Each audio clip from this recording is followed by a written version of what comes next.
Boa noite, caríssimos. Então, hoje nós estamos no nosso último dia desses 7 dias dessa semana em que nós estivemos meditando, as antífonas maiores que aparecem na liturgia das horas. E hoje nós vamos ter a graça de receber o Padre Clóvis, que vai nos ajudar a fazer a meditação da última antífona maior de hoje, em preparação para o Natal do Senhor, que nós amanhã já celebraremos o Natal, já celebraremos as vésperas do Natal. Boa noite, Rodilene. Então, enquanto outros forem chegando, vou começar a oração. À medida que a gente vai rezando, os outros vão também chegando. Em nome do Pai, do Filho e do Espírito Santo. Amém. Vinde, Espírito Santo, enchei os corações dos vossos fiéis e acendei neles o fogo do vosso amor.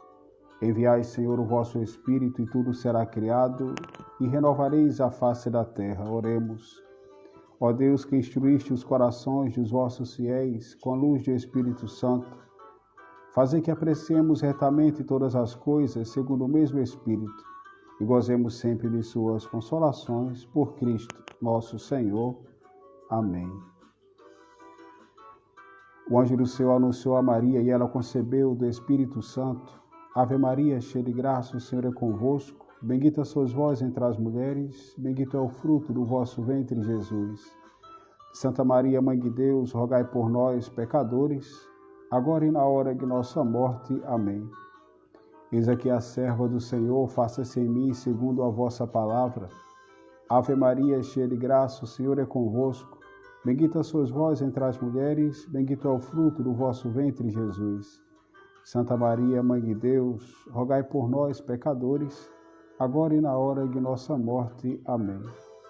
E o Verbo divino se fez carne e habitou entre nós. Ave Maria, cheia de graça, o Senhor é convosco. Bendita sois vós entre as mulheres, bendito é o fruto do vosso ventre, Jesus. Santa Maria, Mãe de Deus, rogai por nós, pecadores, agora e na hora de nossa morte. Amém. Padre Clóvis, estou lhe vendo aqui. Vou começar a fazer o hino das vésperas de hoje, alguns salmos. E quando chegarmos à antífona, eu lhe chamo para participarmos.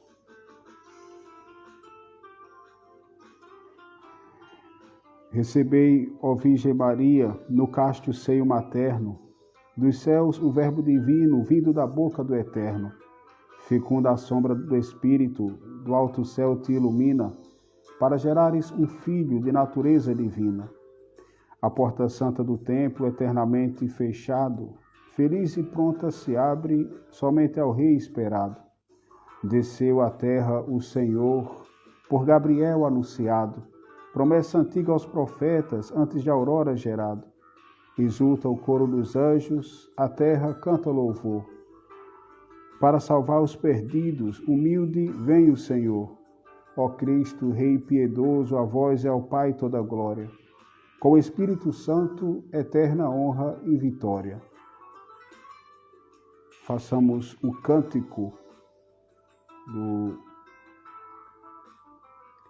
dos Salmos das Vésperas, do cântico de hoje da Carta aos Colossenses.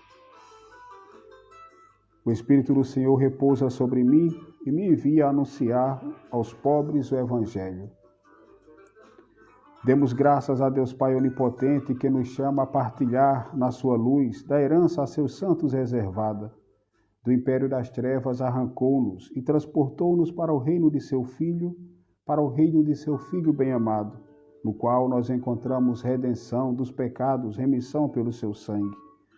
Do Deus o invisível é a imagem, o primogênito de toda criatura, porque nele é que tudo foi criado, o que há nos céus e o que existe sobre a terra, o visível e também o invisível.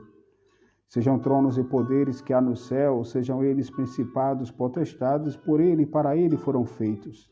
Antes de toda criatura ele existe, e é por ele que subsiste o universo. Ele é a cabeça da igreja, que é seu corpo, é o princípio primogênito entre os mortos, a fim de ter em tudo a primazia, pois foi do agrado de Deus Pai que a plenitude habitasse no seu Cristo inteiramente. Aprove-lhe também por meio dele reconciliar consigo mesmo as criaturas, pacificando pelo sangue de sua cruz tudo aquilo que por ele foi criado, o que há nos céus e o que existe sobre a terra. Glória ao Pai, ao Filho e ao Espírito Santo, como era no princípio, agora e sempre. Amém. O Espírito do Senhor repousa sobre mim e me envia a anunciar aos pobres o Evangelho. Muito bem, então hoje é a antífona que nós vamos meditar com o Padre Clóvis. Ó Emanuel, Deus conosco, nosso Rei Legislador, esperança das nações e dos povos Salvador, vinda enfim para salvar-nos, ó Senhor e nosso Deus. Vamos, Padre Clóvis, chamarei. Vocês também aí que estão nos acompanhando, podem também ir convidando aí seus amigos para participarem também conosco. Tem esse aviãozinho aqui do lado, desse lado esquerdo, né, de vocês, do lado direito, né, vocês podem enviar para nesse último dia essa preparação nossa para o Natal, já se encontra próximo, né? Grande Padre Clóvis. E aí, Padre Marcos, tudo bem? Muito bem, tudo em paz, tá? Cara. Tudo em paz, graças a Deus. Muito bem. Para mim é uma satisfação poder participar com você dessa live, né? E dizer que desde já também quero até desejar a todos vocês, àqueles que posteriormente também nos assistirão, um feliz e um abençoado Natal, que o Cristo possa de fato não apenas nascer na gruta de Belém, mas no coração de cada pessoa, sobretudo daqueles que urgem, necessitam e galgam aquilo que é felicidade plena, né? Também quero desejar a você, Padre Marcos, e agradecer também esse momento de partilha, de reflexão, e dizer que para mim é uma honra poder assim bater um papo contigo, sobretudo nesse tempo tão bonito que é de preparação. Eu acho que a igreja é muito sábia e rica, porque nos ensina de modo pedagógico. Depois de 4 semanas, nós já estamos na 4ª semana de preparação para o Natal. Nós agora entramos numa espécie de Semana Santa, né? 7 dias de grande reflexão a partir do dia 17, em preparação para a chegada de Jesus. Então, é uma satisfação imensa poder refletir um pouco e rezarmos juntos essa antífona, né? Sobretudo essa última antífona, né? Já que amanhã nós teremos a primeira véspera do Natal, né? Então, muito obrigado pelo convite, viu? É uma alegria também estar com vocês juntos, né? Compartilhando aqui dessa tela do Instagram. Mas antes, pedir para vocês se apresentar antes também, né? Para o pessoal. Talvez alguns não conheçam, ou aqueles que verão também depois não conheçam. Onde está, né?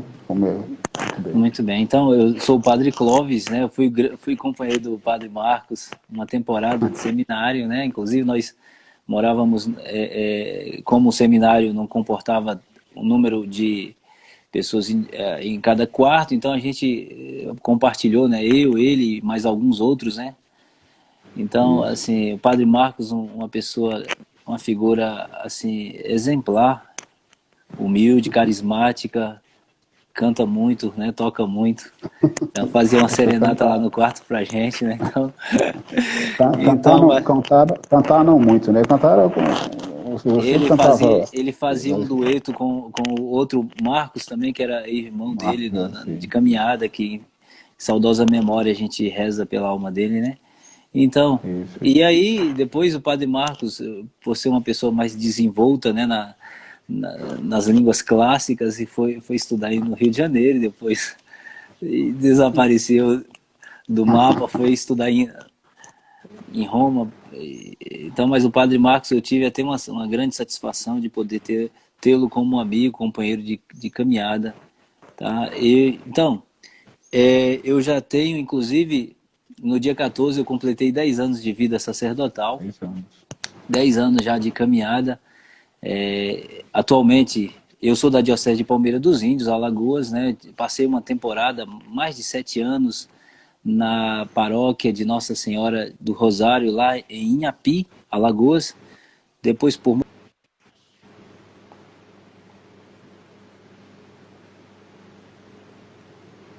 vi a Arquidiocese de Vitória da Conquista e aqui estou já há 2 anos, dia 3 de dezembro, dia de São Francisco Xavier, eu assumi a paróquia de Nossa Senhora de Lourdes, lá em Encruzilhada. Então, esse é meu trajeto e não tem muita coisa não, certo? 10 anos já, né? O tempo corre, né? Voa. 10 anos de caminhada.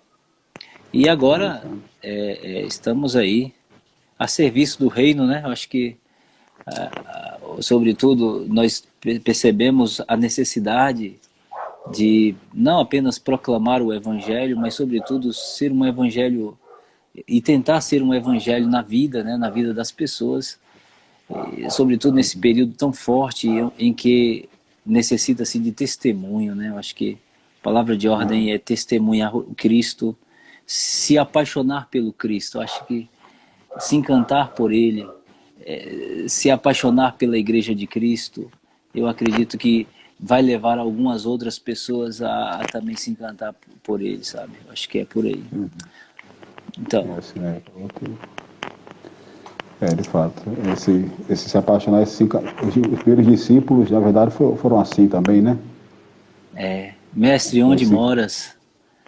Vinde e vede, né? Ele foi, o André foi, se encantou e depois anuncia ao seu irmão, né? O Simão, olha, nós vimos o Cristo, né? Então é por aí, né? Vocês que estão nos acompanhando vão também espalhando aí o aviãozinho. Hoje, como é o último dia, então vamos aumentando também as pessoas ao vivo, né? Que estão também conosco. Podem convidar o pessoal aí de Albiro Gouveia, manda aí para os conhecidos lá de Inhapi. Participarem com a gente. Então, Padre Marcos. Então vamos meditar hoje esta antífona, né? Você já recitou, né, a antífona de hoje, né, do dia 23, talvez uma das mais belas antífonas do Or, porque culmina com aquele que é o esperado, né? Na verdade, aquele que Israel esperava, a humanidade ansiosamente espera. E por que não dizer, cada um de nós, a família, os jovens, as crianças, os anciãos, né? A humanidade necessita. O próprio Jesus dizia, sem mim nada podeis fazer. Eu acredito que é por aí. Eu acho que se tivéssemos essa capacidade, essa sagacidade de mergulhar nesse mistério de amor que é profundo, que é insondável, eu tenho certeza que nós talvez trilharíamos caminhos mais seguros, né? Pois bem, Padre Marcos, eu coloquei aqui 4 pontos para a gente refletir nessa antífona, né? Certo. Primeiro, refletir o Emanuel, né, que é uma expressão hebraica. Depois, um segundo ponto, expressar o legislador, rei legislador, né? Depois, essa antífona, ela também expressa esperança, a esperança, né, a esperança das nações, e depois encerra nesse 4º ponto que a gente vai refletir sobre a súplica da igreja, a súplica da humanidade, né? Vinde enfim para salvar-nos, ó Senhor e nosso Deus. Eu acredito que esses 4 pontos contemplam essa antífona, né? Uhum. Concorda? Ótimo. Assim, eu fico até...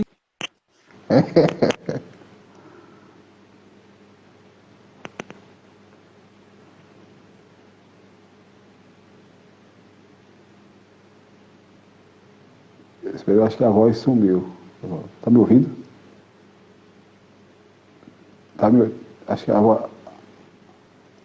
voz sumiu. Tá, tá me ouvindo? Tá me ouvindo? Tá me ouvindo ou não? Eu não lhe ouço. Tá mudo, ficou mudo. Eu não estou lhe ouvindo.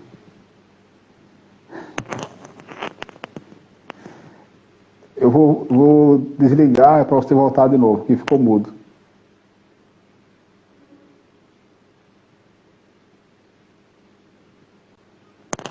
Tem ficado mudo. Vamos.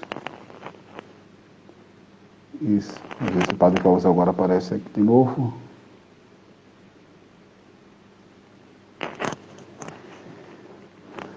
Muito bem.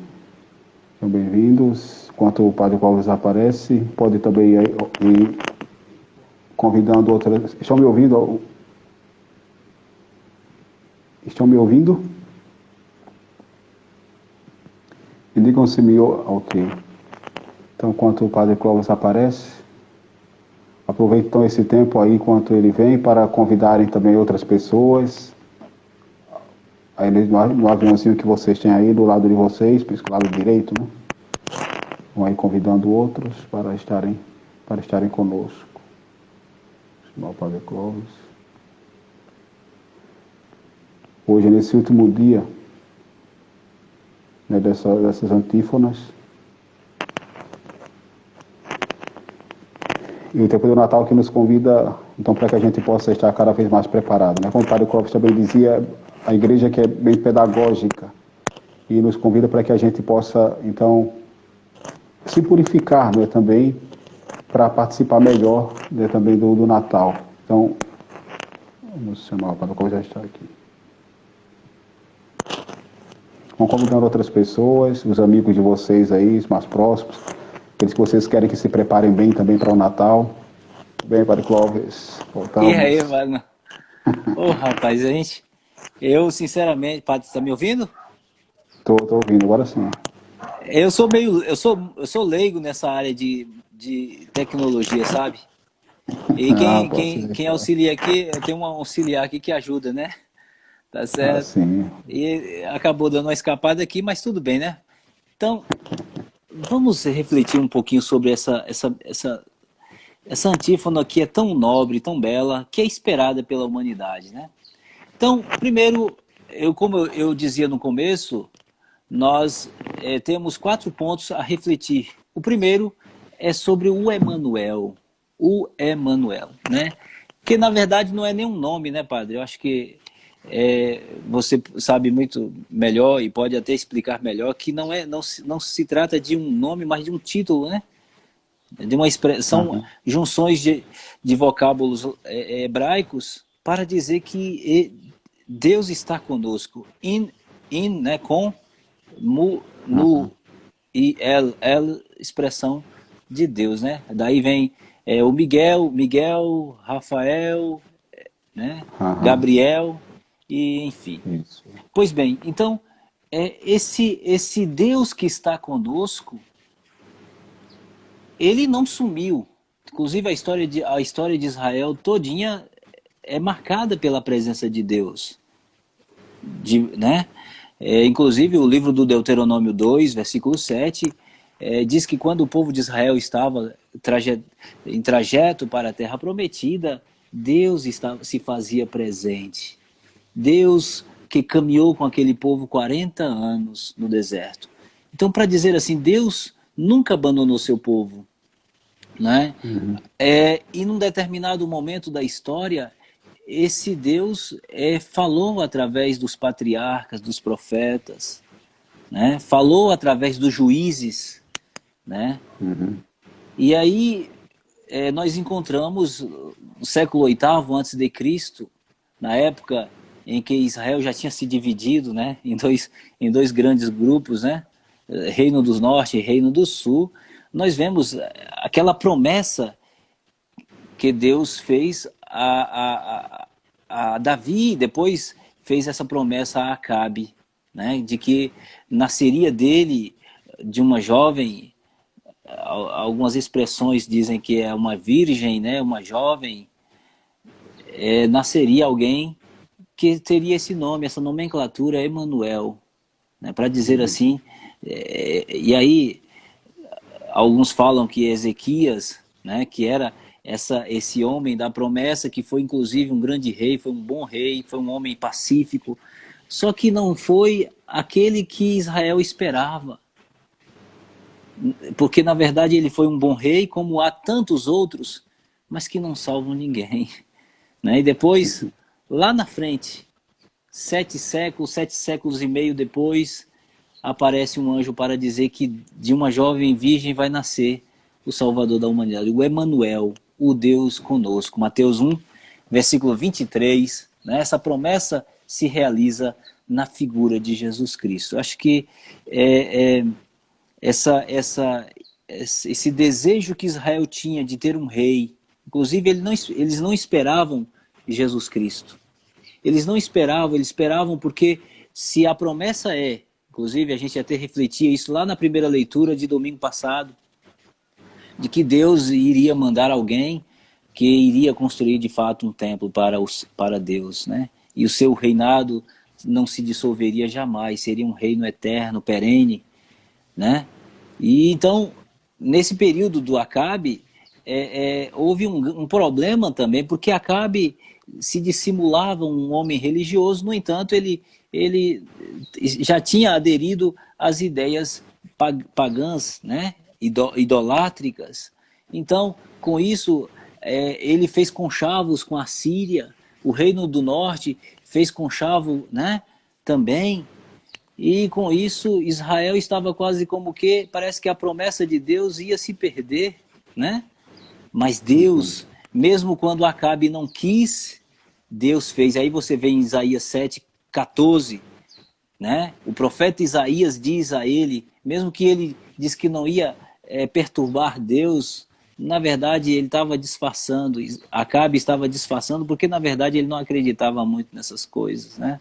E aí aparece o profeta Isaías, que diz que faz com que aquele projeto de Deus se cumpra. Deus tinha dito a Davi, fez um juramento a Davi, e esse juramento, mesmo que demore, mesmo que protele, mas esse projeto se cumpre, né? Então, e aí se realiza na figura, aí no seio de Maria, né? O Emanuel, o Deus conosco, o Deus que está no meio de nós. Então esse é o primeiro ponto que eu chamo a atenção, e veja que mesmo com as implicâncias dos homens, mesmo quando Acabe e outros tantos não acreditavam nisso, o projeto de Deus se realiza, né? Mesmo em situações até adversas, como por exemplo os persas levaram o povo de volta para Jerusalém, Deus se utiliza de Ciro, né, para que o projeto dele se cumpra.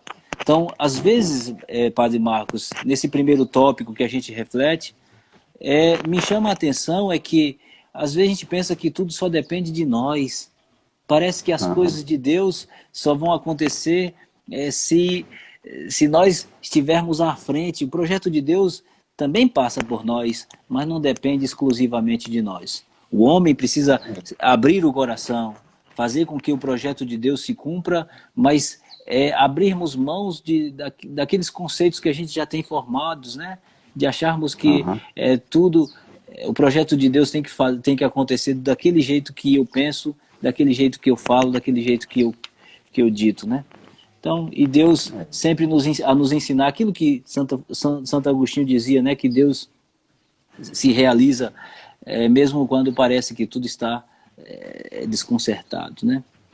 E no segundo ponto, esse primeiro ponto... Em relação à promessa para a qual você citou, tem São João da Cruz, também ele fala, quando tem uma partezinha do Espírito que ele fala também sobre a questão da promessa. Da promessa, sim, de fato de Deus. É isso aí, como o senhor falou, né? Que é que de fato Deus faz as promessas de fato se cumprirão, mas às vezes não da maneira como, ou seja, o homem às vezes pode pensar de uma maneira, né? Sim, de uma maneira ou sim, outra, sim. mas depois de modo... Sim, por exemplo, quer ver, por exemplo, o povo judeu não esperou um Messias do tipo de Jesus, Isso. né?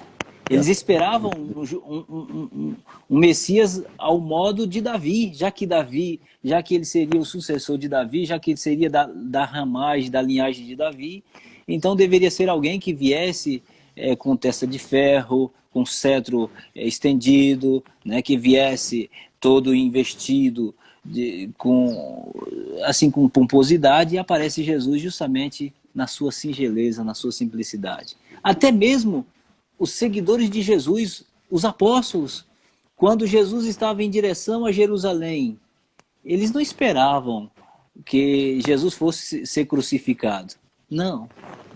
Né? Tanto é verdade que alguém até faz uma proposta indecente, né? Olha, quando você chegar lá no seu trono, permita-me sentar à sua direita, né? E o meu irmão à sua esquerda. Olha, a própria mãe de Tiago e João faz uma... E aí Jesus fala assim, por acaso eles podem tomar do cálice que eu vou beber? Né? Pode sim, mas isso não compete a mim. Então Jesus falava de uma coisa e eles entendiam outra. Na verdade, eles não esperavam que Jesus fosse ser condenado ao suplício da cruz. Entendeu? Bom, tanto é justamente isso que João da Cruz fala. Falava esse aspecto aí. Ele entendia uma coisa. E de fato, e uma das virtudes que de fato, uma das atitudes que de fato a gente precisa ter também para as promessas de Deus é sempre a virtude da humildade, né?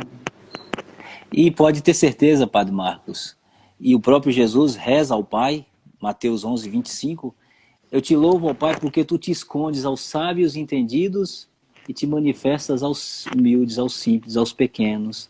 E é verdade, a saudação de Nossa Senhora não foi outra coisa, né? Porque elevou os humildes e derrubou do trono os poderosos, né? O orgulhoso não consegue compreender. E não vai compreender, Marcos. O projeto de Deus não é para ser compreendido meramente pela razão, né? E aí que a gente desemboca num racionalismo que é o que caiu na modernidade, né? Os modernos caíram achando que iriam compreender Deus simplesmente pela razão, né? Onde está Deus, dizia Nietzsche, né? E aí vem Feuerbach para dizer, não, Deus é apenas um projeto do homem, o homem por se sentir limitado, projeta-se num Deus ilimitado. Essa coisa toda, né? Marx, né, vem zombar da gente para dizer que a religião é o ópio do povo, porque, na verdade, essas coisas apenas fazem com que o homem se alienam de si mesmo, né? Então, mas só os humildes é que vão entender esse mistério. Isso. Ou seja, no Natal para a gente... E o Natal vem para ensinar isso, Padre Marcos. Né? O Emanuel, o povo esperava um Emanuel que viesse numa carruagem, que nascesse no palácio de Herodes, que nascesse de uma rainha ao gosto da sociedade israelense, e aparece justamente lá num vilarejozinho esquecido, inclusive, né? Uma comunidade que pouco se conhecia na época, Nazaré, inclusive até Filipe chega a dizer, por acaso de Nazaré pode vir Natanael, perdão, de Nazaré pode vir alguma coisa que presta, e aí vem justamente esse, né? A gente faz até um contraste, por exemplo, hoje no Evangelho a gente viu o nascimento de João Batista, né? Sim. Mas até o nascimento de João, o nascimento de Jesus, a gente vê até um contraste, porque de João ainda teve algumas pessoas, só que até um pouco mais grandioso, assim. De Jesus, de fato, foi né? Como não tinha ninguém ali ao redor, né? Só de fato Maria. Mas até no nascimento de João e Jesus, a gente já vê que como um pouco também dessa diferença, né? Sim, sim. Essa, Então, Padre Marcos, para então continuar. esse primeiro ponto, assim, eu acho que é muito belo, porque esse Deus que está conosco, ele é verdadeiro. Ele não é uma ficção, não é uma ideia, tá certo? E ele está no meio de nós, né? Está em nós, está conosco, né? Está no coração daqueles que se deixam embrenhar, daqueles que se deixam seduzir por ele. Como o próprio é, Jeremias, né? Aham. Seduziste-me, Senhor, e eu me deixei seduzir. Fostes mais forte do que eu. Então, é nesse sentido. Então, a gente só vai saborear Deus de verdade e entender a sua existência. Às vezes a gente fala essa existência, não é, quando a gente fala na teologia, existência, parece que é aquilo que está à nossa frente, mas a existência é muito mais do que isso, né? Entendeu? Esse Deus que o Apocalipse chama de é, é sempre. O princípio e o fim de todas as coisas. É aquele que é o alfa e o ômega, né? Certo? Muito bem, Padre Marcos. Então, esse é o primeiro ponto que chama muita atenção. O Emmanuel, que é esse Deus conosco. E eu acredito, sabe, Padre Marcos, que esse Deus conosco, ele, ele tem o desejo de querer estar conosco. Ele tem o desejo de querer caminhar conosco. Ele tem o desejo de caminhar no coração, no seio das famílias. O grande dilema é que eu não sei se, assim como lá na Gruta de Belém, ele não foi muito visitado, assim como a sua mãe foi rejeitada ali na sociedade. Eu acredito que hoje a gente experimenta também isso, sabe? O ceticismo, a descrença, o ateísmo, não o ateísmo teórico, mas prático mesmo, né? Na vida. A gente percebe essa falta de Deus no coração das pessoas. E mais do que isso, é acreditar que o homem é o centro de todas as coisas, né? Uhum. Sim. Então, vamos lá para o segundo ponto. Eu Vamos. escrevi algumas coisas ainda mais aqui no primeiro ponto, mas vamos passar adiante, porque eu acho que a nossa conversa está até mais, tá bem aprazível, né? Entendeu? Inclusive, eu quero até agradecer a participação aí do pessoal aí da sua live, né? Tá certo, senhor? Tem o pessoal da sua paróquia também, eu acho aqui, né? Que chama sempre Padre Clóvis, saudades, É, abraços, sou bem. um abração a todos vocês aí, eu não sei quem é que tá aí, né? Mas tudo bem. Então, um outro ponto Aproveita, que eu... vão convidando aí o pessoal aí com um aviãozinho para nós trazermos mais gente. Um outro ponto que eu chamo a atenção dessa antífona, inclusive, o Padre Marcos, a igreja é muito linda, sabe? Eu tava esses dias refletindo sobre as estações. Por exemplo, nós estamos no verão. O verão começou anteontem, né? Dia 21. Aqui nós E no, estamos no inverno. vocês estão aí no inverno, né? No frio. Então, mas é verão pra gente. O verão começa, é o dia 21, é o dia que o sol mais está assim a refletir sobre a Terra. E é o período, então a gente começa o ano civil com né, o verão. E a gente começa o ano da igreja nesse desejo de ter o sol da justiça que é Jesus Cristo, sabe? Então veja como uma coisa liga a outra, né? Assim como nós temos 4 estações, a gente pode ver também as 4 estações da igreja, né? Esse advento, esse período de Natal, esse período de tempo comum e também a quaresma. Então a gente vê esses tempos belos da igreja que só nos ajudam a crescer na fé. Infelizmente, Padre Marcos, mas aqui fica, né, talvez até para aqueles que estão aí a nos acompanhar, esse desejo de a gente poder acompanhar todo dia a liturgia da igreja, cada domingo na celebração da Santa Missa. Eu tenho certeza que a gente vai crescendo, né? Pouco a pouco a gente vai se alimentando dessas coisas, e a gente vai se fortalecendo e percebendo a riqueza teológica, a pedagogia de Deus, né, dentro dessa igreja tão bela, mas que infelizmente, talvez por causa dos ritos, às vezes as pessoas pensam que a liturgia se resume só a isso, e não é. Há uma riqueza profunda, teológica, soteriológica, uma economia de salvação grandiosa por trás da liturgia da palavra, por trás da liturgia eucarística, né? Então vamos lá. No segundo ponto, padre, se diga, padre. Não é à toa também que a igreja fez tantos santos, né? Ou seja, de fato, sobretudo aqueles que souberam mesmo se deixar conduzir por ela nesses aspectos, né, que o senhor tocou aí, de fato, na liturgia, em cada momento desse. Então, se a gente vai se deixando, de fato, a gente vai crescendo mesmo. É deixando-se trabalhar pela mão do oleiro, que é Deus, né? Isso. Então, padre, o segundo ponto, o segundo aspecto que me chama a atenção nessa antífona, a antífona do ó, é o rei legislador. Legislador. O que é um legislador? É aquele que cria regra, né? Legislador é aquele que legisla, por exemplo, os vereadores, né? Os deputados, né? Aqueles que criam regras para a gente poder cumprir na sociedade, né?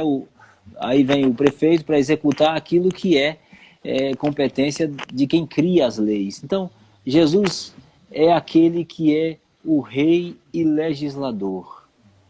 Sabe, é interessante que o povo de Israel, padre Marcos, era um povo que muito obedecia à lei, entendeu? Tinha a lei, eu falo o povo no sentido daqueles que eram os judeus piedosos, cumpriam à risca, por exemplo, os fariseus, né? Tinham tanto apego às regras que às vezes até acabavam cometendo o pecado da falta de caridade, entendeu? Então, da soberba. Então, a lei era uma marca intransponível para o povo de Deus, né? De modo que tinha regra para tudo. Inclusive, aí depois os judeus conseguiram transformar em 613 regras, e aí, né, regra para comer, regra para até o dia do sábado, como é que deve se comportar, regra para tudo, né? Pois bem, e é interessante que Moisés era justamente esse legislador, era tido como o legislador. Por quê? Porque foi ele quem tomou as tábuas da lei nas mãos, foi ele que dizem que atribuem a ele os 5 livros, os 5 primeiros livros, né, da Torá, né, do Gênesis, Êxodo, Levítico, Deuteronômio, né, pronto, e Números. Então veja, e aí você vê, né, esses cinco livros que parece que não foi à toa que o Evangelho de Mateus, e você sabe muito melhor do que eu, e você pode até me explicar melhor, está dividido em 5 livretos, né? O Evangelho de Mateus, ele está em cinco opúsculos. Inclusive, esses 5 opúsculos trazem 5 grandes discursos de Jesus. Eu acredito que quando atribuem Jesus rei e legislador, é para fazer com que Jesus, sobretudo no Evangelho de Mateus, Jesus como aquele que é o novo Moisés, aquele que veio para legislar, aquele que veio para dar as regras. E é por isso que a Igreja Católica, claro, a gente observa o Antigo Testamento à luz de Cristo, né? Nós ainda temos na sociedade de hoje gente que lê o Antigo Testamento como se fosse um judeu, um cristão lendo o Antigo Testamento como se fosse um judeu, né? A gente lê o Antigo Testamento olhando para Jesus, porque ele é o modelo, o protótipo, o paradigma, né, da lei. A chave de leitura. Né? Essa é a palavra de ordem. Jesus é a chave de leitura para a gente entender o Antigo Testamento. Eu me lembro muito bem que Dom Henrique, na época quando ele era nosso professor, ele sempre falava dessas coisas. Olha, meus filhos, Se você quiser entender o Antigo Testamento, não esqueça de colocar no centro Jesus Cristo, né? E aí ele fala da criação, da nova criação, né? Do dilúvio, né? O pessoal que passou, né? Aí fala do batismo, aquela coisa toda, né? Então, quando essa antífona, eu penso que quando fala de Jesus como rei e legislador, pensa justamente em Cristo, na mentalidade de Mateus. Jesus como aquele que é o novo Moisés, aquele que veio para dizer para nós, né? E é por isso que Jesus fala em Mateus 5,17, eu não vim abolir a lei, mas dar a ela plenos cumprimentos, né? Então, ou seja, quer compreender o Antigo Testamento, quer compreender a lei, e é por isso que o capítulo 5 de Mateus, Jesus fala assim, ouvistes o que foi dito, né? Não matar, quem matar é condenado. Aí ele fala, eu porém vos digo, se você se encoleriza com seu irmão, chama seu irmão de tolo, de patife, etc, etc, merece o fogo do inferno. Então veja, Jesus vem nos dar, nos ensinar a cumprir plenamente a lei. E uma frase que é magistral para cumprir a lei é aquilo que ele diz, eu vos dou um novo mandamento, né? Amai-vos uns aos outros como eu vos amei, né? João 15. Então, ou seja, esse é o meu novo mandamento. Jesus institui um mandamento, mas já tinha na lei de Moisés, né? 19, Levítico 19, 18, né? Amai o seu irmão como a ti mesmo, né? Jesus fala, não. Jesus planifica essa lei e mostra que amar o outro como a si mesmo é muito fácil. O mais complicado e o desafiador é amar como ele nos pede, né? Então aí está um mandamento, uma lei que talvez é aquela que é a chave centralizadora de todas as outras, né? E é por isso que Jesus fala assim que os mandamentos se resumem a dois, né? Amar a Deus sobre todas as coisas e o próximo como a ti mesmo, né? Muito bem, então aqui... E quando também aparece essa questão da lei, como para o povo, de fato, povo de Deus, né? Os livros principais, de fato, são os primeiros, também todos os outros livros, o Antigo Testamento, e depois eles se desenvolvem a partir deles, né? A partir deles, né? Todos eles, até também o Novo Testamento também está sempre demonizado. Então, como para o povo de Deus a lei, de fato, os 5 livros são os principais, ou seja, então agora no Novo Testamento, Jesus agora é essa nova Torá, né? Então, se para eles a Torá é a principal, mas agora a nova Torá agora tem um nome, né? Essa nova Torá... Ele não é só, é o Nebiim Ketuvim, né? Né? Porque naquele monte, quando Jesus se transfigura, né? Jesus se mostra, né, como aquele que Moisés, Elias estão ali em diálogo com ele, né? Para dizer a lei e os profetas agora se resumem, se sintetizam na pessoa de Jesus Cristo, né? Isso. Não é verdade? Muito bem. Então nós já passamos é o segundo, né? Vamos para o terceiro, né? Vamos para o terceiro. O terceiro, esperança das nações. Na oração a gente reza, né? Ó Emmanuel, Deus conosco, nosso Rei e Legislador, esperança das nações e dos povos, Salvador. Se a humanidade compreendesse essa expressão, Padre, né? Tão bendita pelo Papa Gregório, né? Se a humanidade pudesse entender que não é o homem a esperança do homem, não é a riqueza, a luxúria, né? Os prazeres hedonistas, egocentristas, sensuais, a esperança da humanidade. Não é a esperança da humanidade aquele que nos governa aqui na Terra. Não. tudo isso passa. A esperança do homem é aquele que gerou o homem, né? Aquele que deu a capacidade do homem dialogar com ele, consigo, né? Deus, ele é a esperança dos homens, a esperança das nações. Mas é interessante, Padre Marcos, que quando a gente vai contemplar, e logo breve a gente vai contemplar naquele presépio, aquela criança tão simples, humanamente, humanamente não, mas a nossa própria natureza não consegue entender. Como é que uma criança tão frágil, necessitada de ajuda, é a nossa esperança? Como é que uma criança, né, que precisa dos homens, precisou da sua mãe, precisou de São José, inclusive aqui só para recordar aqueles que estão aí a nos acompanhar, que o Papa proclamou um ano dedicado a São José. Como é que aquele que é a esperança dos homens espera alguém? Espera o pai, espera da mãe, né, colocar a comida em sua boca, fazer com que essa criança caminhe, ou coisa do tipo. Como é que a nossa natureza não vai entender, Padre Marcos? Né? É por isso que aí precisa fazer aquilo que o próprio Jesus fez, né? O seu esvaziamento da glória, né? E deixar com que a graça de Deus trabalhe no coração do homem, e deixar com que o homem se deixe moldar pelo seu artífice, né?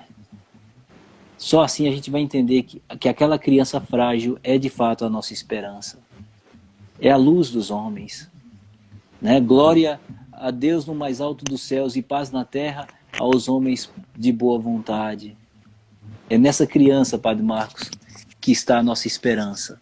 É por isso, Padre Marcos, que aqui a gente aprende uma coisa: não espere dos grandes algo de bom. Não espere dos grandes a sua felicidade. Porque Nosso Senhor nos ensina que a felicidade vem da simplicidade, daqueles que se alargam o coração, como a gente canta naquela canção, né? E deixa a luz do céu entrar. É nessa esperança. Israel esperava por um rei. Israel esperava alguém que viesse, né, destronar o Império Babilônico, o Império Egípcio, o Império Persa, o Império Grego, o Império Romano. Pois bem, e essa esperança nossa morre crucificada. Tá vendo? Né? É por isso que o Judas Iscariotes vendeu Jesus por 30 moedas. Né? Porque ele não esperava um Deus assim tão pequeno, tão frágil. Nesse tempo agora que nós estamos, né, também acho que muita gente está também muito necessitada também dessa esperança, né? Tem muitos que talvez tenham perdido, sofrido também dessa questão da esperança, ou perdido um pouco, né? Então, de fato, olhar para Cristo, né? Hoje, de fato, com essa antífona que eu apresento assim como a esperança das nações. A esperança das nações. Não deixar perder a esperança, né? Como esse dom, de fato, é teologal também. Teologal. De fato, fazer com que essa esperança gere no nosso coração expectativas boas, né? Porque, por exemplo, quem espera, por exemplo, um irmão, um pai, um tio, um sobrinho que venha nos visitar, a gente sempre espera que ele venha trazer alegria, né? Venha trazer a paz, venha trazer o conforto, de modo que as pessoas já conseguem a viver, né, o momento presente, né? Inclusive tem até uma frase, tem até uma palavra assim um pouco esquisita, perifrástica ativa, que é justamente isso aí, é fazer com que a gente já viva aquilo que vai acontecer, já viva no hoje, né? Nós esperamos esse Cristo, mas a nossa esperança não é num futuro incerto, mas é aquilo que de fato já é a nossa realidade, a nossa esperança. Né? Tem até um autor aqui que ele coloca o seguinte, assim: Jesus Cristo é o homem sonhado, O homem que as religiões e as civilizações, sob as mais diversas formas, idealizaram. É o homem entrevisto pelos poetas e pelos místicos, o homem que o ser humano comum gostaria de ser. É o homem no novo sentido, incomparavelmente mais rico do que o homem ousou sonhar. Né? Então, um homem novo, um homem, de fato, é aquele que, de fato, nos dá essa esperança. Né? É por isso que, sabe, Padre Marcos, quando Jesus falava, as pessoas ficavam assim encantadas, né? Aquela multidão que seguia Jesus, com certeza, é porque o modo como Jesus falava, o modo como Jesus se comportava, causava um impacto. Ele não é como, né? O pessoal sempre gostava de comparar Jesus com os outros, né? Ele não é como os outros, né? Ele é diferenciado. Né? As suas palavras são palavras de autoridade, suas palavras são edificantes, sabe? Às vezes eu fico pensando, diga. Não, até os soldados, quando vão prender uma vez, aí quando voltam, falam, mas por que vocês não trouxeram? Aí ele diz, nós nunca ouvimos alguém falar como aquele homem. Se encantava, né? Tinha sensibilidade também, viu, Padre Marcos? Sensibilidade. Aquela hemorroísa que toca nele, né? Aquela mulher que ia ser apedrejada, né? Ou seja, era um homem diferenciado. Não é em vão que o capítulo 1 de João coloca André nessa experiência de Cristo de modo fenomenal.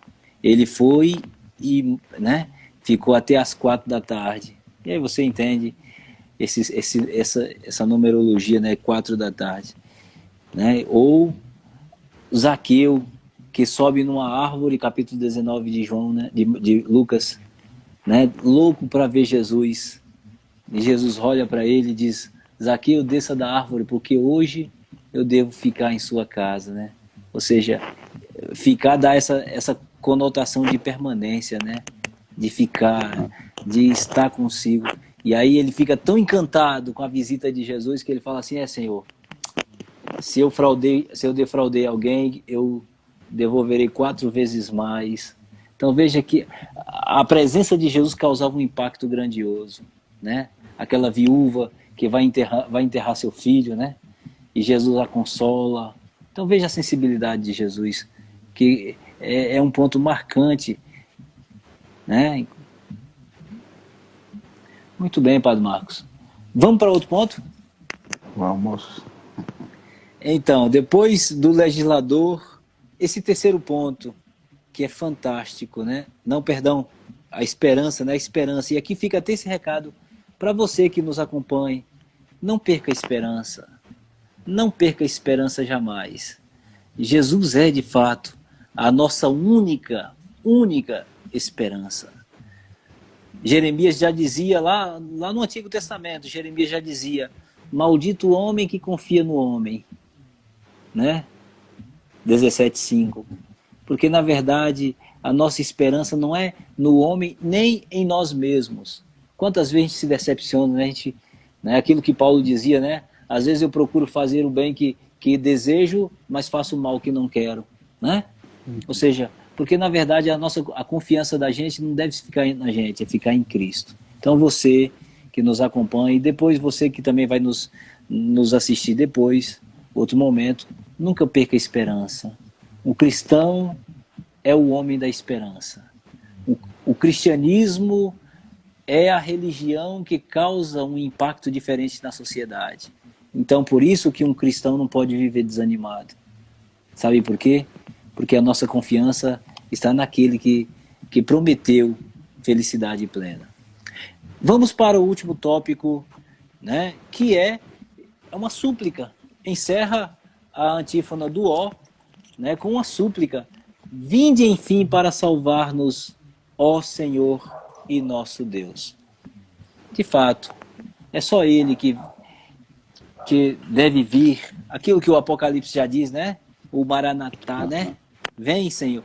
Venha estabelecer no coração dos homens aquilo que o Senhor quer. Eu acredito, Padre Marcos, e a vocês que nos acompanham, que se nós suplicarmos sem esmorecer, nós já experimentaremos na terra as suavidades do céu. Pode ter certeza, né? Se nós não desanimarmos e sermos perseverantes, persistentes, são os teimosos, são aqueles que são teimosos, aqueles que nadam contra a correnteza, são esses, né, que serão verdadeiramente realizados. E aqui não venha Fueba colocar pitaco, dizer que a gente aqui está amansando o coração dos homens, porque não tem nada dessas coisas, mas é verdade, tem sim. Os santos esperaram, né? São Policarpo, por exemplo, quando quiseram fazer com que São Policarpo, lá no 2º século, renegar o Cristo, ele dizia assim: como é que eu posso abandonar aquele, e ele já um velho de 80 anos, né? Como é que eu posso negar aquele que de fato me deu tudo, aquele que foi a minha esperança? Eu não posso negá-lo.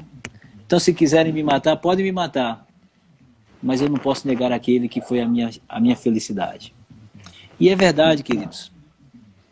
A gente não... É a nossa esperança, é a nossa esperança. Tem uma...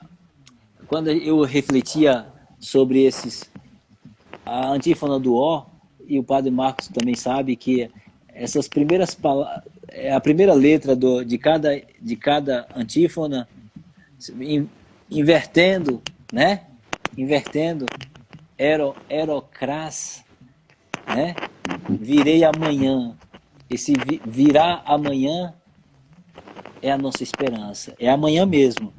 Na primeira véspera, né, dia 24 para o dia 25. Ele virá.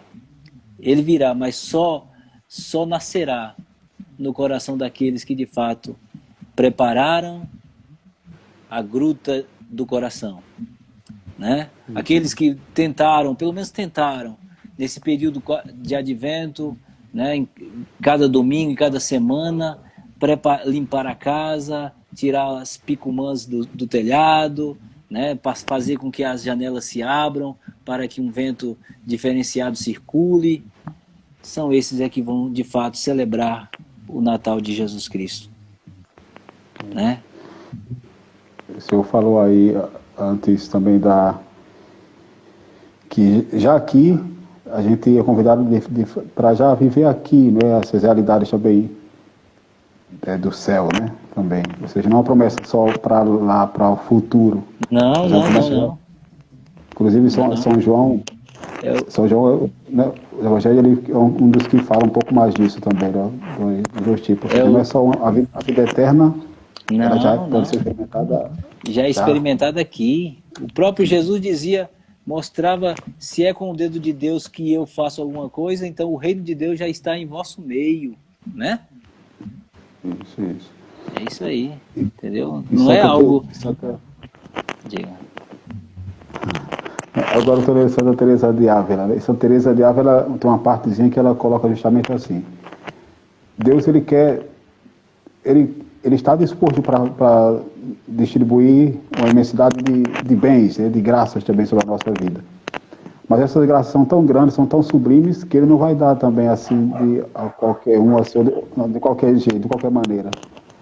Para a gente também receber essas graças, também, como Jesus colocava as condições para ser discípulo, né? Então, para receber essas graças também tem alguma... ou seja, nós também temos que nos elevar um pouco, para que essas graças, de fato, elas possam vir. Né? Com certeza. E quanto mais você almeja, mais satisfação você tem, sabia? É como, por exemplo, alguém que passa por dificuldades para realizar sonhos, né? Uhum. Pode ter certeza que a realização do sonho é muito maior do que alguém que conquistou sem tanto esforço, né? Uhum. Não é verdade? Mas na teologia da graça, a gente está aberto para a graça, né? Está aberto para a graça, né? Porque a graça divina, ela passa pela mediação do homem, entendeu? E é preciso que o homem se deixe guiar por ela, né? Essa elevação que você fala de Santa Teresinha, né? Isso, Essa subida ao Monte Tabor, né? isso. E a maneira da gente se elevar é como o senhor colocou aí também essa questão do purificar, né? Para uma casa, para receber, de fato, a visita, a gente quando para receber uma visita, a gente muitas vezes, né, se prepara tudo, limpa a casa, né? Ou seja, então essa casa nossa também que a gente, e os meios são, né, de fato, confissão. Uma confissão boa. Confissão boa. Sacrifícios também que a gente tem que fazer. Sim. Também, né? Renúncias, as mortificações. E São João da Cruz, uma das coisas que ele coloca é justamente essa. Ele diz, você quer crescer em virtudes, quer crescer também na vida religiosa, você é religioso, quer ser um verdadeiro religioso, então passa por aqui. Mortificação, renúncia. Se você não fizer e não passar por aqui, você nunca vai ser um bom religioso. E de fato é assim. O próprio Deus, quando quis fazer com que Israel crescesse, levou para o deserto. Foi ao deserto.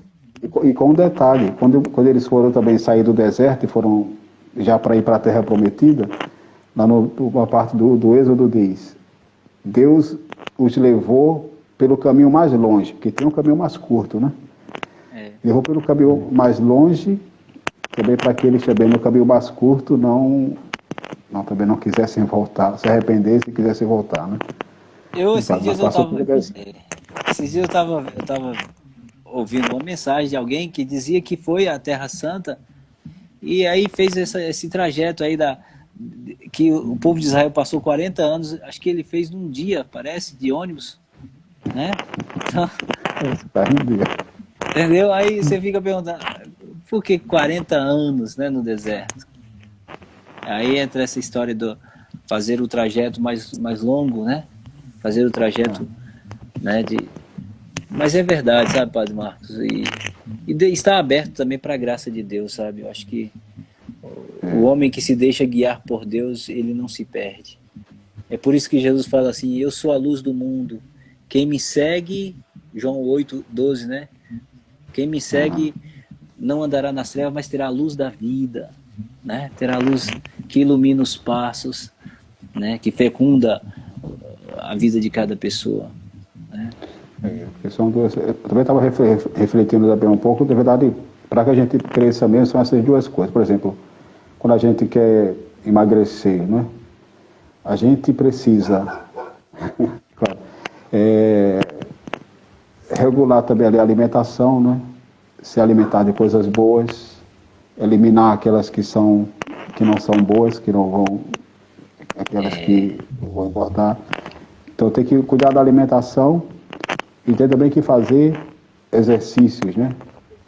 Sim. Exercícios, tem que parar um pouco de comer e também tem que se exercitar. Isso também na vida espiritual, né? Ou seja, na vida espiritual também, para que a gente possa crescer, ou seja, estar sarado espiritualmente. É preciso ralar. Então é preciso também essas duas coisas, ou seja, também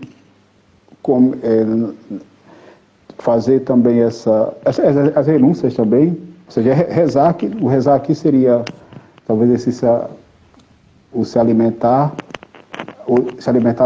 do saudável, né? E Sim. também também o exercício, né? O exercitar-se também aqui, a oração e tudo mais. E evitar também aquelas coisas que não são saudáveis, né, para a gente também, né? Com certeza. E é por aí mesmo. Tudo na vida. O grande problema, sabe, Padre Marcos, e essa dificuldade religiosa é porque as pessoas veem o sacrifício pelo lado negativo, né? A palavra Entendeu? sacrifício ficou negativa. Ficou destrutiva para o homem, sobretudo para o homem moderno, né?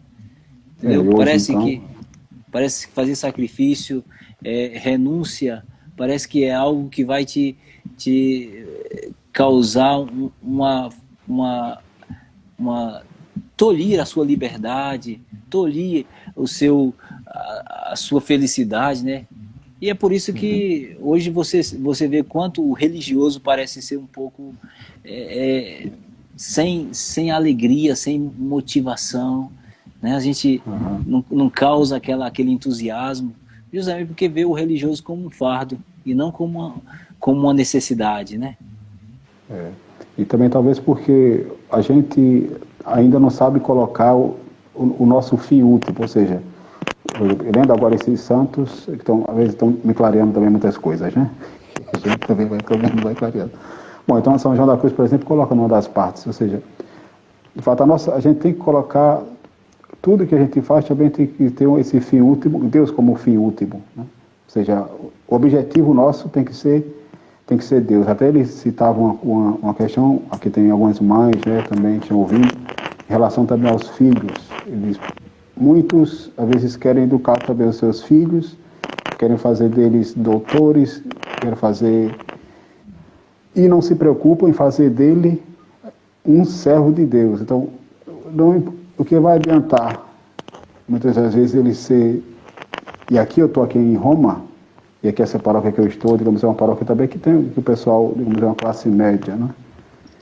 E às vezes, muitas mães, que às vezes quando vêm aqui, às vezes conversar com a gente, reclamam um pouco muito nesse sentido. Eu dei educação ao meu filho, eu coloquei na primeira comunhão, tudo, mas agora eles já não frequentam. Mas a pergunta que fica também mas será que de fato conduziram mesmo ali para Deus? Porque São João da Cruz diz justamente isso.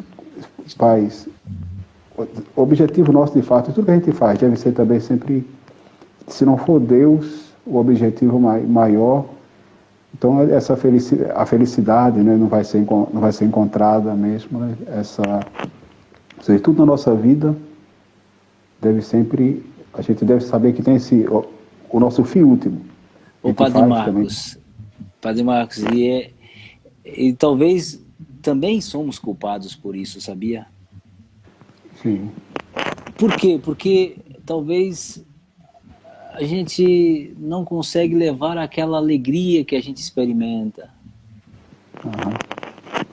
Né? O sacerdote, o religioso, aquele que está na comunidade, aquele que frequenta a missa, aquele que é um líder na comunidade, ele tem que levar ao outro aquilo que é a experiência dele, a alegria, o entusiasmo de ser cristão, né? Não vê... Então, quando a gente consegue fazer isso, tudo muda, sabe? O pai, por exemplo, o pai que coloca o filho na catequese, ele não pode simplesmente colocar o filho na catequese para que a responsabilidade seja do catequista, mas é ele mesmo o primeiro catequista, ou seja, educar o filho na missa, educar o filho na oração, dentro de casa, sentar com seu filho, refletir a palavra de Deus, rezar com a Bíblia na mão. Rezar com ele, dar exemplo, ser um exemplo... Criança vê testemunho, né? Imita os pais. Então é por aí. Então hoje a gente, por exemplo, a gente pensa que a responsabilidade é só do catequista, é só do professor, e a gente não contribui com nada, entendeu? Então, ou seja, se a criança vai à catequese e chega em casa ver aquilo que lá foi dito na catequese a partir da experiência dos seus pais, tudo é diferente. O pai que tem a alegria de dizer, filho, olha, o caminho da felicidade é Cristo. Entendeu? E testemunhar isso com a vida, ser uma pessoa feliz. Aquilo que diz o Salmo 121, né?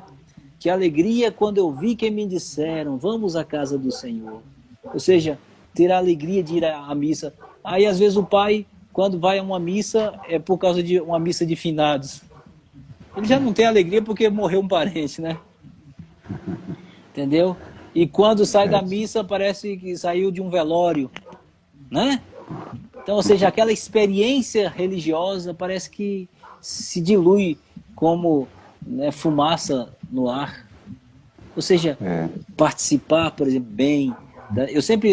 A minha proposta é sempre essa para as pessoas que vão à missa. Chegue um pouco antes. Pare, silencie o coração, para que as palavras sejam tocadas no coração. E quando você terminar a missa e voltar para casa, né? Para tranquilizar o pensamento, né? Porque a pessoa às vezes também fica muito que quando os pensamentos ficam nas preocupações, uma coisa ou outra, então às vezes não se concentra na missa, e quando senta, pensa, o que vou fazer? Né? Então, para isso, para fugir também dessas dispersões, tem que chegar um pouquinho também. Sentar, respirar fundo para é porque hoje tem uma palavra que traduz isso aí, ansiedade. As pessoas estão ansiosas, padre. É a ansiedade de terminar logo a missa. Não sei se você já percebeu, não sei se aí na Itália é assim, né? Mas esse, quando começa a missa, o pessoal já fica já no relógio olhando para ver a hora que termina logo para ir para casa, né? Se tá na fila do banco, aquela agonia para ser logo atendido, né? Tem uns que não tem nem tanta paciência que começam a cortar filas, né? Aqui mesmo, aqui na cidade de Vitória da Conquista, teve a inauguração de um supermercado, um atacadão, ontem. Mas eu não fui não, mas assim, eu ouvi comentários, disse que foi tanta gente que estava na fila para pagar as contas e tudo, que tinha gente que estava cortando fila, aí daqui a pouco começou uma briga, daqui a pouco teve socos, empurrões, entendeu? Sim. É complicado. Mas isso é a sociedade que não tem Deus, sabe, Padre Marcos? É a sociedade que tem o homem como centro, né? Protágoras já dizia que o homem é o centro das coisas, né? De todas as coisas. Então, o homem se centralizou. E quando Deus é esquecido, o homem se torna uma divindade, né? De si mesmo. A gente precisa aprender a amar a Deus, né? E até isso que os santos que eles colocam muito era justamente isso. Ou seja, por que é que nós estamos aqui? Como assim? Por que é que o povo de Deus ele foi tirado de lá da escravidão? Foi tirado da escravidão para servir a Deus, oferecer sacrifício, né? Servir a Deus. Então, por que é que nós estamos aqui? Também para servir a Deus. Então, na condição de cada um é chamado a servir a Deus na sua condição. Eu como padre, nós como padres, devemos servir a Deus como padres, né? Também superando as nossas limitações, servir a Deus porque o casal, aqueles que são casados, eles devem também servir a Deus como casados, ou seja, o objetivo nosso, na verdade, a nossa meta principal é essa, né? É amar a Deus.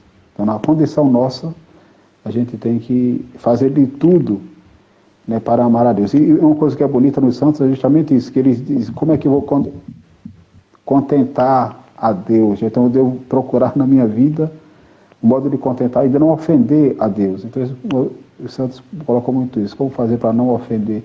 E todo pecado que a gente faz é, na verdade, um pecado, a primeira coisa é pecado contra Deus, né? Então, e é justamente, como diz Davi no Salmo, né, como o Salmo 50 vai dizer, eu pequei... Foi contra vós, só contra vós que eu pequei. Então, todo pecado, na verdade, é um pecado contra Deus, primeiro. Porque, na verdade, Padre Marcos, o homem foi feito para se relacionar com Deus. Uhum. Na obra da criação, o homem, por exemplo, Deus que caminhava com Adão no jardim. Ou seja, quando Deus fez o homem para se relacionar com ele. Tá certo?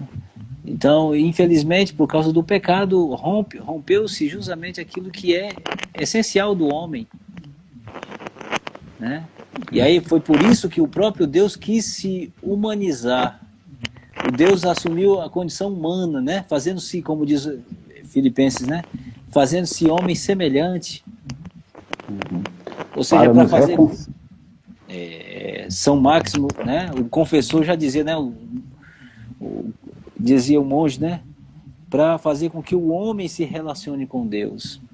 E reconciliar com ele, né? Reconciliar consigo mesmo todas as criaturas, né? Isso. A obra de Jesus, de fato, foi uma obra de reconciliação com o Pai. Com o Pai. Porque não existia um outro modo do homem voltar a conversar com o Eterno se o Eterno não viesse até o homem, né? porque o céu se fechou, né? Aquele diálogo de Adão com Deus, pode olhar, o Deus que caminhava com Adão no jardim parou de andar. É por isso que foi preciso no jardim do Getsêmani, né? Fazer com que o homem pudesse se reconciliar com Deus, quando o próprio Deus, na pessoa de Jesus Cristo, entrega ao Pai o seu Espírito, né? Então, na missa, quando a gente reza a oração eucarística terceira, a gente fala justamente isso, esse sacrifício de reconciliação. A gente celebra. A gente precisa se reconciliar com Deus. Agora é preciso. Sim. Diga, padre.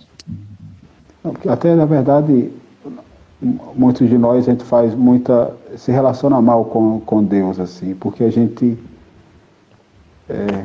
posso dizer, a gente espera, ou seja, espera por exemplo, tem muita gente que às vezes Padre Zezinho tem aquela música, né? Eu briguei com Deus, eu brigar com Deus.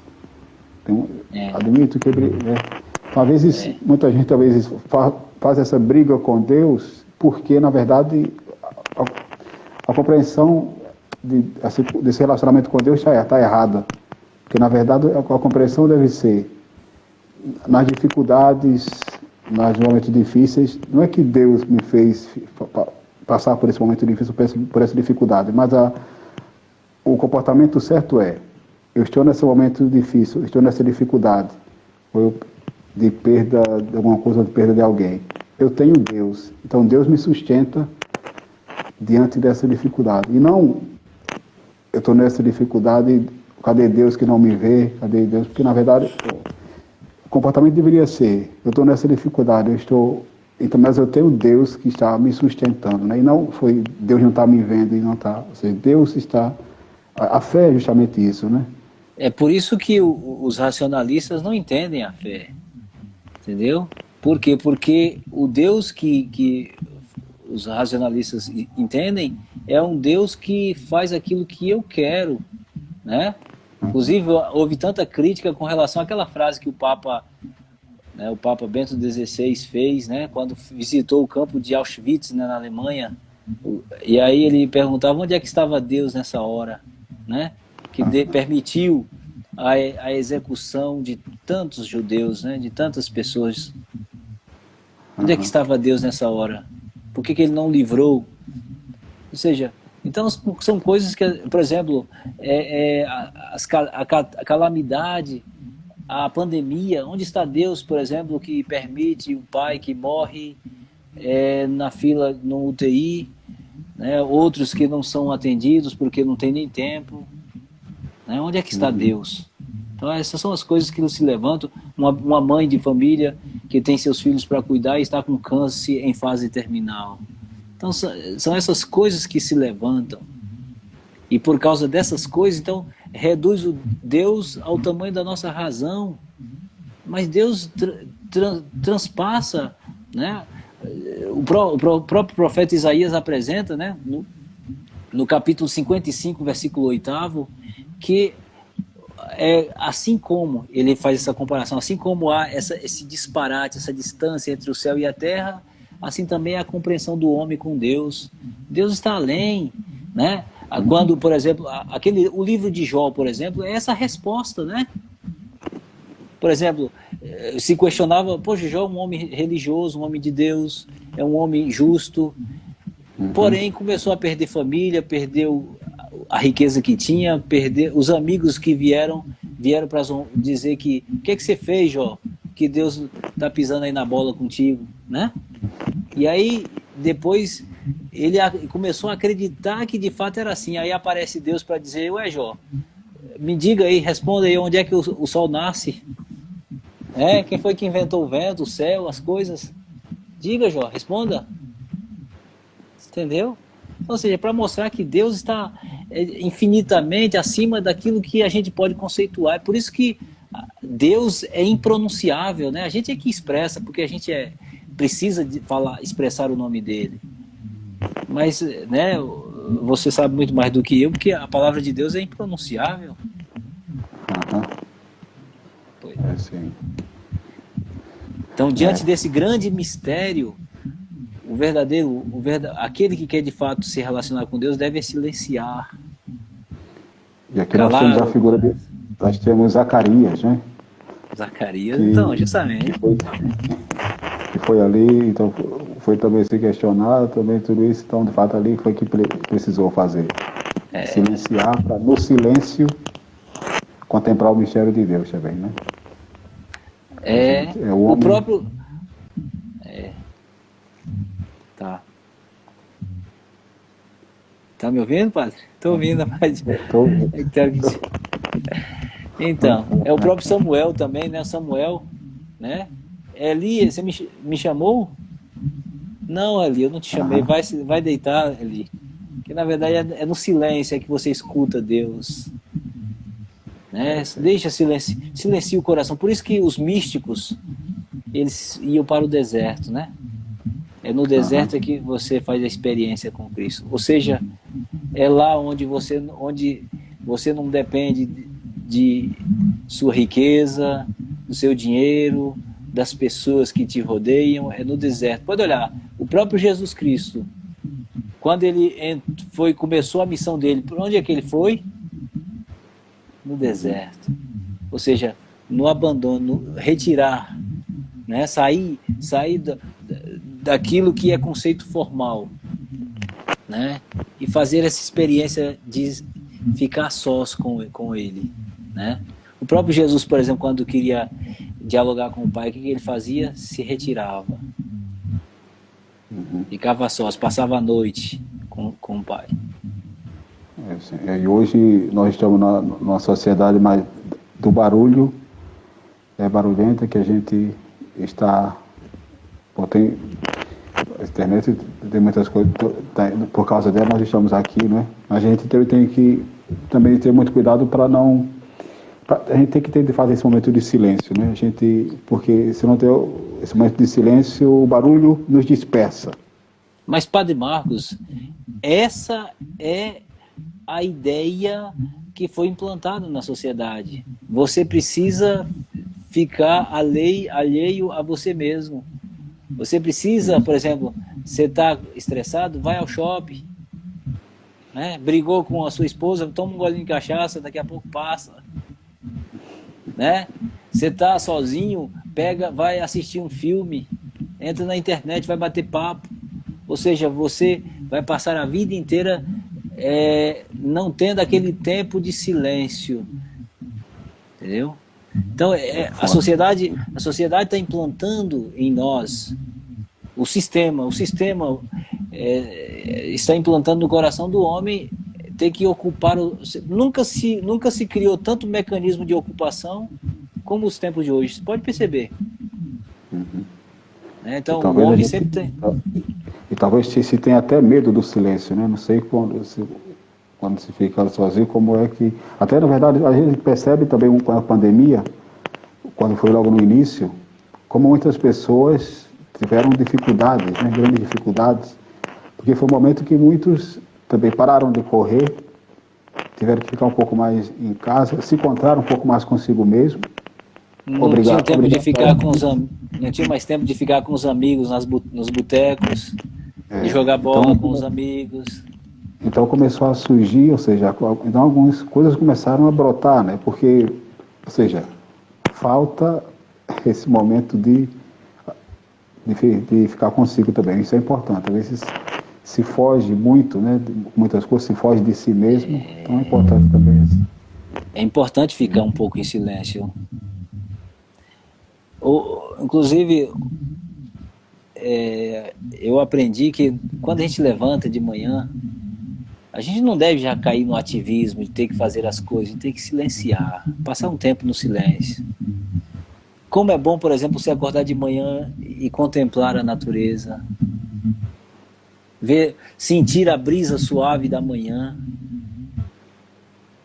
começar a se perguntar quem é que criou tudo isso, né? Os passarinhos que cantam pela manhã. Por exemplo, mais um dia que Deus te dá, você ter a graça de poder acordar, Isso é Deus que faz tudo no homem, né? O Salmo 8º é lindo porque fala assim, né? Contemple o céu e as estrelas, veja que é o homem para dele nos lembrardes e tratardes com tanto carinho. Deus é generoso com o ser humano, sabe, Padre? Sim, sim. Talvez, quem sabe, aquela história a parábola do Pai misericordioso, né? Do capítulo 15 de Lucas, certamente expressa esse sentimento de Deus, do filho que faz tudo, quebra a cara, e o pai está sempre ali de braços abertos esperando o filho voltar para acolher, né? Muito bem, Padre Clóvis. Se formos continuar, o Instagram agora ele está dando essa graça também de não parar só em 1 hora, né? Já estamos chegando em 1h30. Já? Então temos isso. Eita, Então temos que mesmo. encerrar também nossa live, também o pessoal que está nos acompanhando, para não... E aí no caso aí na Itália já é o que? Meia-noite, né? Meia-noite e meia. Quase 11h30, estamos com 4 horas agora. Né? Ah, tá. Pois é, Padre, é uma satisfação, viu? E dizer para vocês, dizer para aqueles que te acompanham aí que a igreja é linda. Essas antífonas, desde o dia 17, não são outra coisa senão momentos de nos introduzir nesse grande mistério de amor de Deus para com os homens. E saber que o homem precisa desse Emanuel. Saber que o homem não é Deus. O homem, né, aquele capítulo 2 do livro do Gênesis, versículo 7, o homem que Deus modela ali no barro e sopra em suas narinas. O homem é isso, né? É apenas um barro que é conduzido pelo hálito, pelo ruar de Deus, né? É tão frágil, né? Outra coisa que a pandemia mostrou essa frase. Justamente. Colocou para fora essa fragilidade. Às vezes alguém fala assim, eu sou dono do meu próprio nariz, eu mando em mim mesmo. Manda não. Então, manda a pandemia embora. Não é? A gente precisa de Deus. A gente é carente, Padre. Às vezes eu paro para refletir, por exemplo, a grandeza do universo, sabe? O que é o homem dentro desse planeta, né? É quase nada. E mesmo assim Deus olha para você, olha para mim, olha para essas criaturinhas tão simples, né? Tão indescritível, tão, né? Não dá nem para mensurar a pequenez, a miudeza do homem.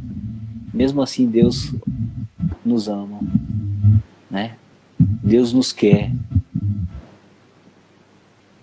Então, e esse Natal vem para dizer isso para nós, sabe? Deus nos quer. Deus quer o homem para o infinito. O homem não pode se contentar com coisas tão pequenas, porque Deus é muito maior do que qualquer grandeza desse mundo, né? Até uma frase, Padre Léo, ouvi uma frase, Padre Léo dizendo, né? Quem pensa, tem que pensar grande, né? Quem pensa grande, quem só vai ganhar o céu quem pensa grande. Não, o Dom Henrique, eu gosto muito de citar Dom Henrique, porque Dom Henrique dizia assim, como eu fico triste, meus filhos, o homem que nasceu para voar como uma águia, fica ciscando como uma galinha, né? Se contenta em pegar uma minhoca no monturo. O homem que nasceu para voar, para ir para o infinito, se contenta a comer barata no monturo, né? A gente não sabe ainda o nosso potencial, talvez, também. Precisa redescobrir o potencial, a gente se redescobrir e deixar que Deus ele possa agir. E é fazer como Nossa Senhora fez, né? Eis aqui a serva faça-se em mim o que o Senhor quiser. Faça-se em mim segundo a sua vontade. Eu acredito que o homem vai se redescobrir, e essa capacidade que você tanto fala aí, Padre, quando o homem deixar de ser menos ele. Eu acho que parece ser um pouco estranho, né, aquilo que a gente está dizendo, né? O homem vai mais se pertencer na medida que ele vai menos se pertencendo, né? Na medida que ele... A vida é esse paradoxo. Na medida que ele vai esvaziando dele, preenchendo do outro, do grande outro, que é Deus.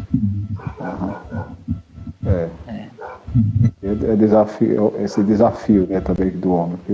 O homem quer salvar a sua vida, né, como diz o Evangelho, né? Não quer este mundo, né? Quem quiser ganhar a sua vida nesse mundo vai perder. Lucas 9:24, né? E quem perder a sua vida por amor a mim, do Evangelho, ganhá-la para a eternidade. Ou seja, é ter a capacidade de se ir perdendo nele, né? Porque os santos fizeram isso, né, padre? Foi o que eles fizeram. Os santos fizeram isso, foram se perdendo. Perdendo nele. E se encontraram. Morrendo na sua vontade, na sua... Justamente, lembra do capítulo 6 de João? São Pedro dizia assim, quando todo mundo queria ir embora, o pessoal não estava interessado naquilo que Jesus dizia, eram palavras duras, né? E Jesus olha aos discípulos e diz, e vocês não querem ir embora também não? Pedro toma a palavra e diz, Senhor, a quem iremos? Versículo 68, só tu tens palavras de vida eterna. Só ele, de fato, padre. Precisamos estar sempre redescobrindo. De fato, uma das formas de redescobrir sempre isso é também por meio da oração mesmo. É a oração que de fato nos ajuda a silenciar, a se colocar menor, né? E dizer a palavra também que dizia São João, né? Que ele cresça. João 3,30, né? Que ele cresça e que eu diminua, né? Mas São João foi isso, padre. Quando alguém perguntava a ele, não é você o profeta? Não é você o Elias que voltou? Ele dizia, eu não sou ninguém, nada disso aí. Sou apenas uma voz que grita no deserto, né? Uma voz. A gente tem que aprender muito ainda, né? A gente tem que vencer muito os nossos orgulhos, que nosso coração sempre pode deixar presente.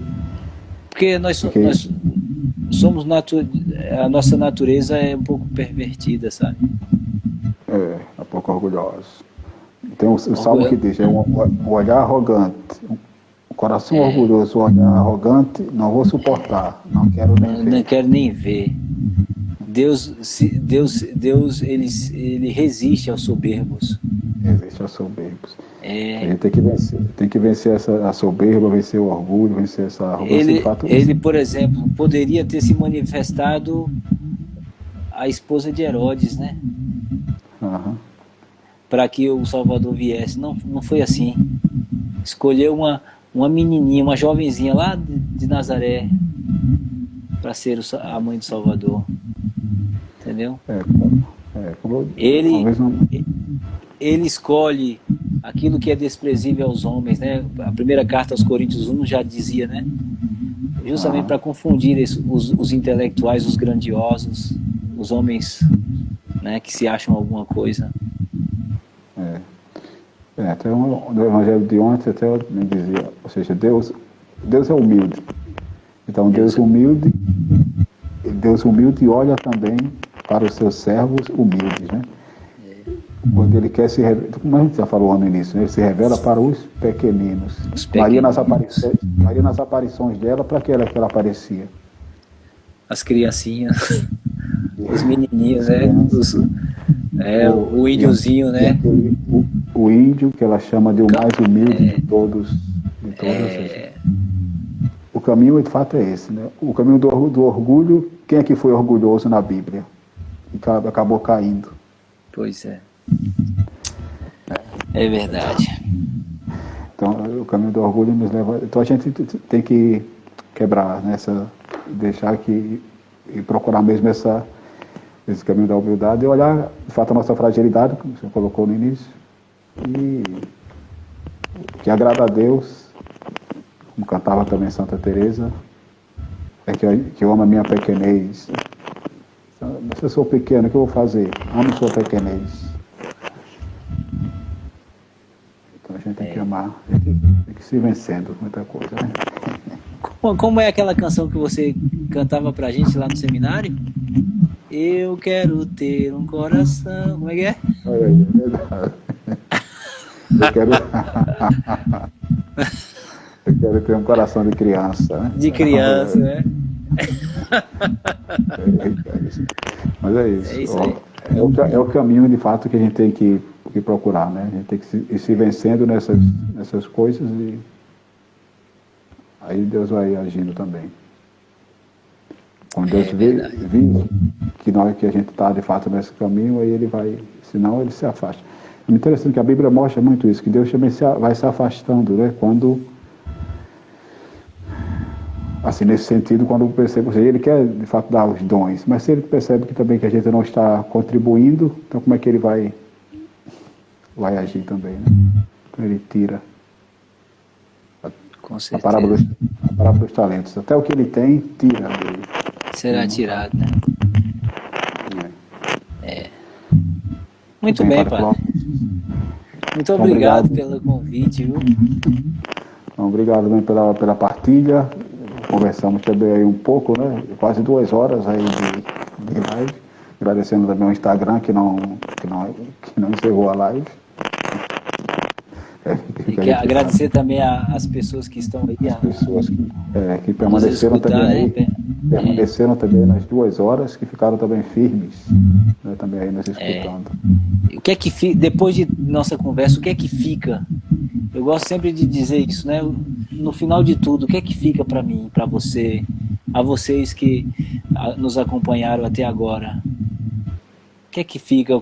Qual é a síntese que a gente pode fazer de tudo aquilo que nós falamos, de tudo aquilo que nós refletimos? Que Deus é de fato aquele que veio para caminhar conosco, quer caminhar conosco, mas ele não vai caminhar conosco se a gente não fizer aquilo que o próprio Jesus fala no Apocalipse 3:20, né? Eis que estou à porta e bato. Se você abrir a porta, eu entrarei e cearemos juntos. Deus quer cear conosco. Deus quer participar da nossa história e da nossa vida. Agora, não sentiremos a sua presença se a gente não abrir a porta do coração. Precisa da participação nossa, né? Da nossa participação. Muito bem, obrigado, Padre Clóvis. Então vocês também depois, se quiserem, podem postar aí nos stories de vocês, marcando a gente, para outras pessoas possam ver depois também essa live, né? Indicando também essa live para outras pessoas verem. Padre Clóvis, obrigado pela presença, adorei também pelo momento. E nos dê então aí a sua bênção. E outras vezes depois marcaremos outros encontros também, né? Tranquilo, tá bom, padre. Minha gratidão a você. Eu sempre gosto de dizer para você o seguinte: aprenda bastante para trazer para nós aqui, para mim, né? Porque eu preciso, né? Acho que você tem essa oportunidade de ir à fonte, né? Buscar na fonte pisar no solo onde Jesus pisou, né? Refletir um pouco aquilo que os grandes das Sagradas Escrituras refletiram, de poder contribuir também com a gente, com a igreja e com a comunidade que tanto precisa, né? De homens que conseguem transmitir essa verdade que nos leva à verdadeira felicidade, tá? Então, minha gratidão a você, e eu tenho uma grande estima por você, por sua família. Você é uma pessoa, gente boa, sabe? E quando quiser conhecer Encruzilhada, quando você vier ao Brasil, vá lá nos visitar, viu? Tá bom? Quando aparecer pelo Brasil, já vamos fazer uma visita. Valeu. O Senhor esteja convosco. Ele está no meio de nós. Seja bendito o nome do Senhor, agora e para sempre. A nossa proteção está no nome do Senhor, que fez o céu e a terra. Pela intercessão amorosa daquela que foi humilde, daquela que é frágil, simples, aquela que reconheceu a sua simplicidade e por isso nela fez todo o poderoso. Por sua intercessão, desça sobre cada um de vocês e cada um, a mim e a todos nós, a bênção do Deus Todo-Poderoso Pai, o Filho e o Espírito Santo. Amém. Amém. Obrigado, Padre Clóvis. Obrigado a todos. Um Feliz Natal para vocês. Um ótimo, próspero ano novo de muita paz, saúde e, sobretudo, buscando vencer a adversidade com aquele que, de fato, tudo pode e nos fortalece. Nosso Deus. Uma boa celebração também a todos, né? Amém. Tchau, até mais.